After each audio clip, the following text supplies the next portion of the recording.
Olá, estamos iniciando mais um Consumidor em Pauta, um programa com a realização da TVE, um espaço totalmente dedicado para você dirimir suas dúvidas e questionamentos nas mais variadas áreas do direito. E é muito fácil, lembre-se, é só mandar um WhatsApp para 51985-946-773 ou, se preferir, para o nosso e-mail consumidorempauta@tve.com.br. Outro lembrete, você pode assistir todos os programas no canal da TVE no YouTube.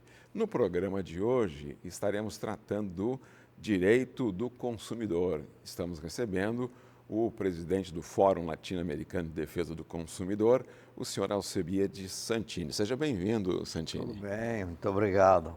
Vamos então para a primeira pergunta da senhora Cristina. Ela coloca o seguinte: o meu condomínio tem garagem fechada e meu apartamento tem vaga nessa garagem. Há um mês, o meu carro amanheceu danificado e ninguém foi responsabilizado. Agora, quero que o condomínio pague o meu prejuízo. Estou certa em fazer esse pedido que vem sendo negado pelo síndico? Sim, Cristina, está certo. Em tese e regra geral, todas as convenções de condomínio e regimento internos dos condomínios que são aprovados no cartório de registro e título de pessoa jurídica, ele estabelece a responsabilidade objetiva de quem causou o prejuízo, e quando o síndico ou o administrador ou a administradora do condomínio não identificar o responsável pela danificação de qualquer bem, sobre a guarda desse condomínio, no caso específico, o estacionamento coberto, o condomínio tem que se responsabilizar.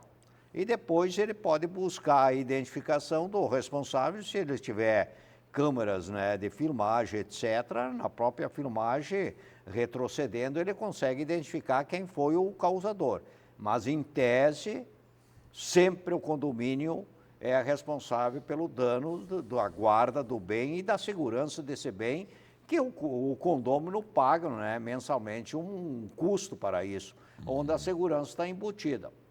O que a Cristina deve fazer?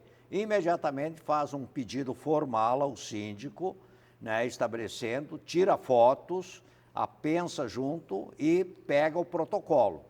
E solicita, além do reparo dos danos causados no automóvel, que se o síndico não puder decidir individualmente, ele tem poder, isso é atribuição do cargo dele, ele pode decidir, mas ele também pode levar na Assembleia, não há problema nenhum. E se a Cristina tiver pressa para recuperar essa danificação no automóvel, ela, depois de feito o protocolo, ela providencia 3 orçamentos junto a 3 oficinas, manda fazer, paga e depois solicita o reembolso. Também é um procedimento. Não tendo sucesso junto aos condôminos e junto ao síndico, aí ela tem a prova documental, tem o protocolo, etc., entra com uma ação contra o condomínio. E aí até ela pode analisar, consulta um advogado, até a possibilidade de incluir dano moral, além do material. Ponto. Tá certo. A próxima questão é do senhor Pedro. Estava fazendo check-in para a minha viagem quando fui informado pelo atendente de que eu teria que despachar a minha bagagem de mão. Não teve argumento que alterasse a informação. Fui obrigado a despachar, mas fiquei morrendo de medo de perder algum presente que estava levando para amigos. Que orientação o senhor dá em casos como esse? Bom, Pedro, todas as companhias aéreas, ela tem o Ministério da Aviação Civil e tem uma agência nacional chamada Agência Nacional da Aviação Civil, que a sigla é a ANAC. Ela que estabelece normas, procedimentos e rotinas, e dentro da relação da concessionária e do usuário, que é o consumidor. É claro que acima de uma norma administrativa nós temos o Código de Defesa do Consumidor. Mas a ANAC estabeleceu normas, Pedro, no sentido que para ter a possibilidade de levar a bagagem em mão, ela tem que ter pesos e medidas padrões. Menor, tudo bem, maior não passa. Mas no caso do Pedro, estava de acordo com a norma da ANAC. Tem duas situações. Se o voo está lotado, né, e não tem mais espaço para colocar a vaga, eles normalmente, educadamente, eu tenho presenciado isso aí, eles solicitam o despacho dessa bagagem. Sim. Mas o Pedro tinha vários presentes. O que a gente recomenda? Então, duas situações que tu tem que despachar a bagagem. Voo lotado e, como consequência, a segurança do voo. Eu não posso colocar uma bagagem de mão, né, no corredor ou debaixo dos pés, da outra poltrona, porque não entra. Então, gentilmente, o pessoal da companhia solicita o despacho. O que o Pedro deveria fazer e deve fazer qualquer um? Pede uma declaração do conteúdo dessa bagagem antes de despachar. Porque se desaparecer, ele pode recuperar e a bagagem está declarada. Se não tiver, ele pode tirar uma foto, né? Não vai criar uma confusão, porque sempre a parte mais frágil é o cliente, né? Porque a voz de um aeronauta que está ali nos assessorando, ele é capaz de denunciar, uma palavra contra a outra, denunciar e você fica fora do voo. Então, usa o bom senso, tira uma foto e se tiver qualquer problema lá na devolução da bagagem, entra com dano material e dano moral contra a companhia. Mas sempre o bom senso vai prevalecer nessa relação. Agora, se não tiver lotado e tem disponível espaço, ele pode argumentar ou justificar que gostaria de deixar a bagagem no bagageiro, ponto. Né? Então, isso aí que a gente orienta. A próxima pergunta é da telespectadora Joana. Comprei uma geladeira que, com 15 dias de uso, começou a dar problema. Entrei em contato com a loja que me vendeu o produto e me disseram que o assunto não era com eles, que eu deveria entrar em contato com assistência técnica. Por acaso a loja não tem que dar apoio ao consumidor? Pergunta a Joana Santini. Claro, Joana. Aliás, dentro do Código de Defesa do Consumidor, todos os integrantes na produção, no transporte, no armazenamento, na venda, enfim, toda a cadeia de produção e distribuição do produto até o consumo final, até o consumidor, é responsabilidade objetiva solidária. Todos são responsáveis. A Joana, a primeira coisa que ela vai fazer, se o vendedor deu essa orientação, não vamos, né? Provavelmente ele não foi bem treinado, a responsabilidade é do dono. A Joana poderia falar com o dono ou com o gerente da loja. Se ela persistir dizendo que não é responsabilidade delas, Joana, primeira coisa, troca de fornecedor e diz que aquele fornecedor não gosta de consumidor. E aí, no caso de uma geladeira, olha que coisa interessante, é um bem essencial. Ninguém compra uma geladeira para botar na sala, como amostra. Então, é o seguinte, a Joana entra em contato com o fabricante, né, porque ela nem sabe quem é que são as assistências técnicas. Assistência técnica sempre é uma ligação entre o fabricante e o consumidor, porque se apresentar vício ou defeito, ela pode, antes de fazer a devolução do bem e a busca do ressarcimento do valor, ela pode levar esse bem, mesmo que é essencial, né, para assistência técnica. A assistência técnica tem 30 dias para resolver o problema. Não resolveu, a Joana, e no caso da Joana, a geladeira é um bem essencial. Então, entra em contato com o fabricante, não tendo solução, simplesmente chega lá na loja e entrega formalmente, informa que está entregando o bem e ela escolhe aquelas 3 opções. Dinheiro de volta, atualizado, crédito para comprar outro bem, de preferência uma marca de geladeira diferente do que ela comprou, né? Ou ela fica com a geladeira com um abatimento significativo que vale a pena. Essas são as opções. E a Joana, em função dessa resposta marota, né, lamentavelmente, talvez o vendedor não tenha esse poderio ou esse conhecimento, diz que tu não quer mais relação com esse consumidor e troca de fornecedor nas próximas compras. Perfeito. Vamos para a próxima pergunta, que é do senhor Ricardo. O boleto da minha operadora de celular e TV a cabo apresenta uma série de serviços que eu nunca pedi ou contratei. Estou tentando há muito tempo que retirem tais cobranças, mas não tenho tido sucesso. O que posso fazer para que a minha solicitação seja atendida? Pergunta o Ricardo para você, Santini. Isso é comum, Ricardo. Aliás, não é só no segmento de telecomunicações. Toda a cobrança indevida ou abusiva, que não é direito do credor cobrar o consumidor, o Código de Defesa do Consumidor estabelece no artigo 42 a devolução do indébito em dobro, mais correção monetária e mais juros legais.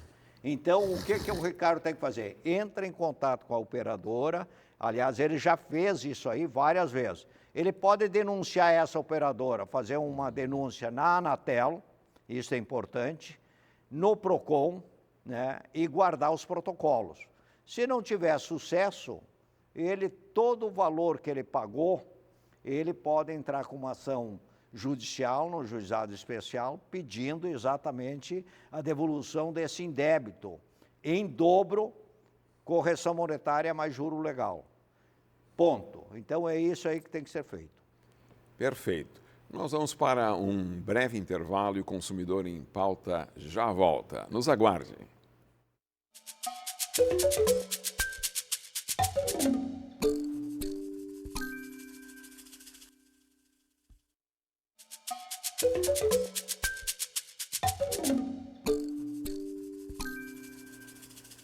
Estamos de volta com o Consumidor em Pauta, um programa com a realização da TVE, um espaço totalmente dedicado para você resolver as suas dúvidas e questionamentos nas mais diversas áreas do direito. E é muito fácil, mande o seu WhatsApp para 51946746773 ou pelo e-mail consumidorempauta@tve.com.br. Estamos tratando hoje de direito do consumidor, recebendo aqui o senhor Alcebiades Santini.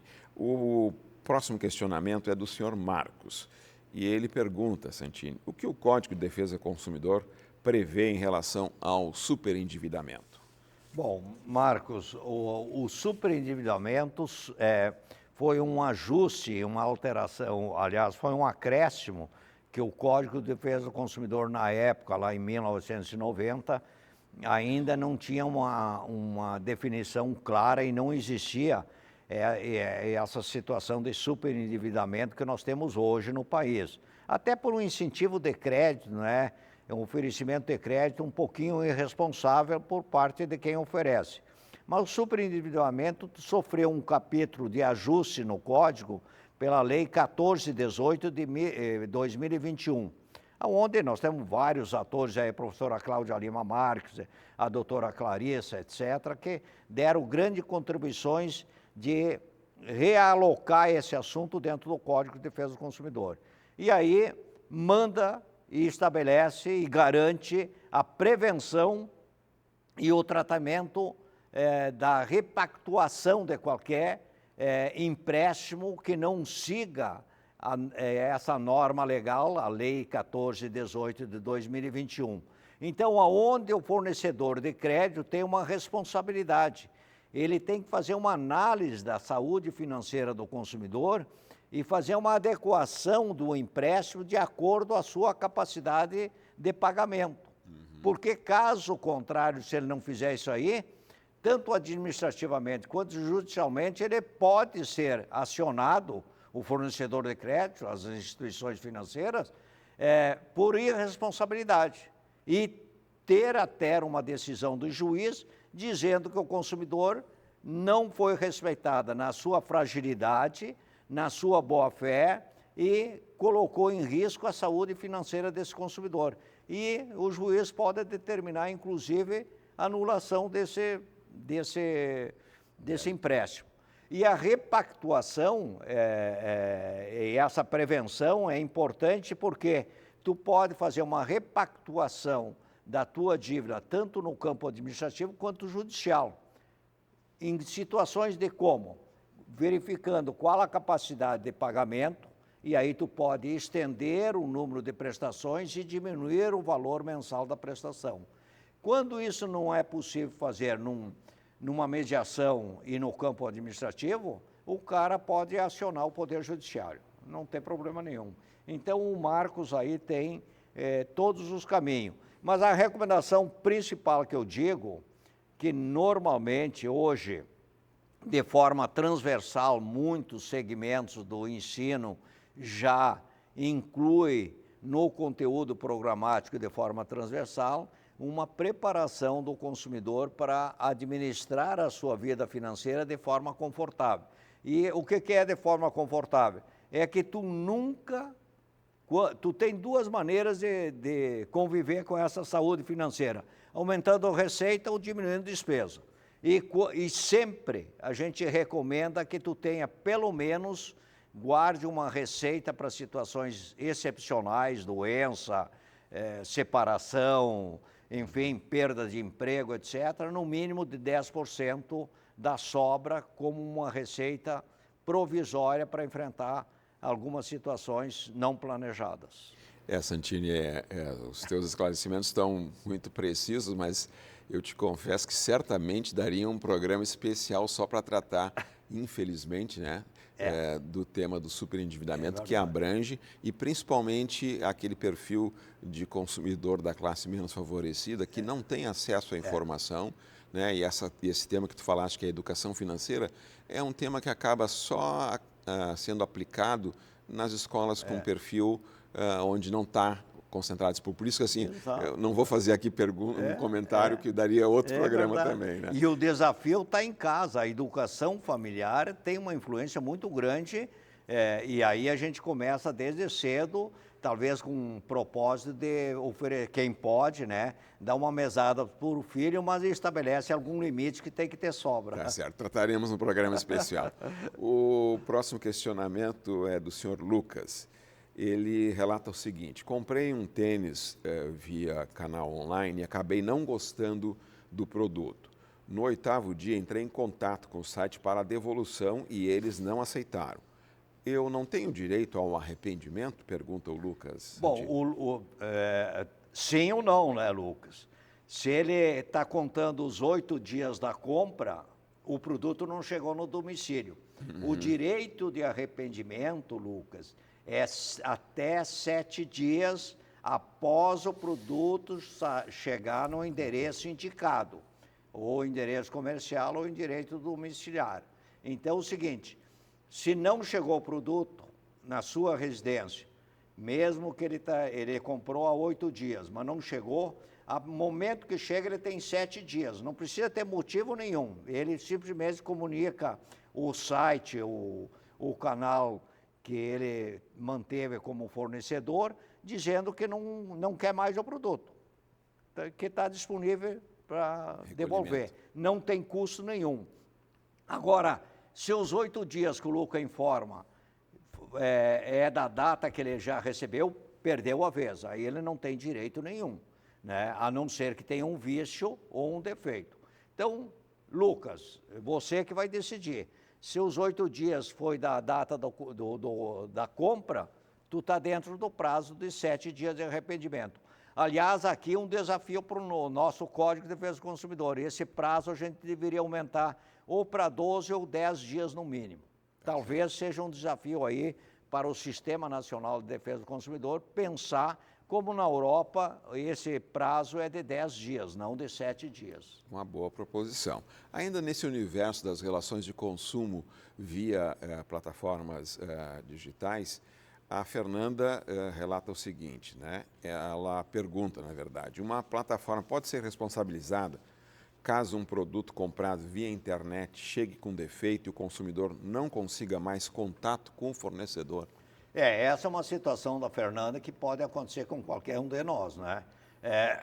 E aí o código estabelece a responsabilidade solidária de todos os atores da cadeia de produção até a entrega do produto ao consumidor. E a plataforma, sim, tem uma responsabilidade objetiva de ser uma aliada ao consumidor e encontrar uma solução. Se não encontrar uma solução, a Fernanda pode passivamente, né, entrar com uma ação judicial contra a cadeia, contra o fornecedor, o que ela não localiza mais, e contra a plataforma. Porque mesmo que a plataforma não vendeu, mas ela é um instrumento que facilita a venda. Então, ela é tão responsável quanto. E até você colocou, Santini, que já na Europa a questão do prazo, né, de devolução de produto, existe um espaço para melhoramento nas relações e nas definições de consumo via online, via internet? Com certeza. No código. Agora, em setembro, nós vamos comemorar 35 anos do aniversário do Código de Defesa do Consumidor. Aí a gente pergunta assim, conquistas e desafios. Conquista, a gente sabe o que melhorou a nossa vida e melhorou a vida também do fornecedor que respeita o Código de Defesa do Consumidor. Agora, desafios. Um dos desafios é aumentar o prazo de validade, aliás, o prazo de arrependimento. O outro, aumentar o prazo de garantia conforme a garantia da peça, do bem, né, das peças. De repente, tu tem uma garantia aqui de 2 anos, mas a vida útil de uma peça é 5. Por que não dar a garantia também para o consumidor daquele bem por 5 anos? Então, esses são os desafios que nós, do sistema, devemos lutar a favor do consumidor. Correto. No próximo questionamento, o Eduardo pergunta: como fazer para provar que algumas cláusulas de um contrato são abusivas? Bom, primeira coisa que qualquer um, Eduardo, e você não seria diferente, nunca assina um contrato sem levar para casa, ler atentamente todas as cláusulas que contém o contrato. Se você não dominar muito a área do direito, a interpretação do contrato, etc., pede para um advogado responsável ou para um amigo, leia todo o contrato para verificar se esse contrato e suas cláusulas cumpre, digamos assim, o princípio da boa-fé, a transparência, a equidade entre as cláusulas contratuais, que não tenha nenhuma cláusula, digamos assim, que seja excessivamente exagerada dentro dos direitos do consumidor ou das obrigações do consumidor e vantajosa para o fornecedor. Vou dar um exemplo aqui de um contrato que é muito comum, só para mostrar que isso é uma cláusula abusiva e que tu tem que questionar. Aliás, primeiro não assinar, e se assinar, se tu já assinou, tu questiona judicialmente. Lançamentos de imóveis, né? De imóveis por incorporadoras. Então, ele estabelece lá 2% de juros de mora por atraso de pagamento. E estabelece 1% do valor do valor do imóvel pago se eles não respeitar o prazo de entrega. Isso é uma desvantagem desproporcional ao consumidor e uma vantagem desproporcional ao consumidor. Quer dizer, no meu dever, eu tenho que pagar 2%, e ele, no dever dele, me paga 1%. Então, hoje, o que tu deve fazer? Se tiver um contrato dessa natureza, tu não assina. Diz, olha, eu quero equidade, boa-fé, direitos e deveres iguais, tratamentos iguais. Então, aí, o Eduardo tem que ler, não tendo alguma dificuldade, não assina, e se tiver uma cláusula abusiva, ele simplesmente solicita, mantém o princípio da equidade, da boa-fé, de direitos e deveres iguais. Todas aquelas que não respeitarem isso são cláusulas abusivas. Estamos nos encaminhando para a última questão. Santini, temos 1 minuto para a resposta. Tá. O João pergunta, possuo um plano de saúde há mais de 20 anos. Agora recebi um reajuste absurdo na mensalidade. Ao entrar em contato com a operadora, fui informado que houve um aumento porque completei 70 anos e mudei de faixa etária. Está certo isso, Santini? Bom, o João, plano de saúde, né? O João tem 2 tipos de reajuste: reajuste anual e reajuste por faixa etária. Faixa etária são 10 faixas etárias. Vamos começar aí, João. 10 faixas etárias, de 0 a 18 e depois de 4 e 4 anos. Sendo que a última é os 60 anos, 60 ou mais. A partir daí não tem mais reajuste por faixa etária. Então, não pode a faixa etária ser maior do que 6 vezes o primeiro valor. Então, entra em contato com a operadora, lê o contrato, denuncia, se não construir a solução, denuncia a operadora e junto quem? A INS ou o Poder Judiciário. Muito obrigado, Santini. Consumidor em Pauta espera você na próxima edição. Até lá!